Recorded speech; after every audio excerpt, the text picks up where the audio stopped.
হেরমি, দেখ তোকে কে থুবড়ে দিতে এসছে। আমাদের বড় ভাইরা, তোর বড় দুলা ভাই, নিশ্চয় তোর বড় কিছু উপহার দিবে। তোমার বিবাহিত জীবন সুখের হোক, তোমার জন্য অনেক দোয়া রইল। দোয়ার দরকার নেই, উপহার দেন। এই রুমিকে থুবড়োতে মাত্র 500 টাকা দিল। এর বেশি আবার কি দেবে? এই ভিখারি কাছে আছেই বা কি? এই নিয়ে যা তোর টাকা। হয়তো তোমরা বড় লোক, তাই এই 500 টাকা তোমাদের কাছে কিছুই না। দাঁড়ান দালা ভাই, এই নোংরা জামাটা দেখছি দুদিন ধরে পরে আছেন, তাই আমরা আপনাকে একটা নতুন জামা কিনে দেওয়ার ব্যবস্থা করছি। এইবার যান, আমরা আপনার উপকার করে দিলাম, দেখবেন এবার আপনার নতুন জামা হয়ে যাবে। তোমরা আমার অনেক উপকার করলে, তোমাদের এই উপকার আমি কোনোদিনও ভুলবো না।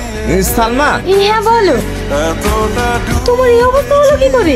আর বলো না, জামাটা গিরেলে বেঁধে ছিঁড়ে গেল। সত্যি তুমিও না দেখেও চলতে পারো না, এখন কি পরবা? ও কোনো অসুবিধা নাই, আমি বাড়ি যাচ্ছি। বাড়ি যাচ্ছ মানে? এই হ্যাঁ, তুমি থাকো। যেতে হবে না, আরো দুদিন থাকো, তারপরে একসাথে যাবো।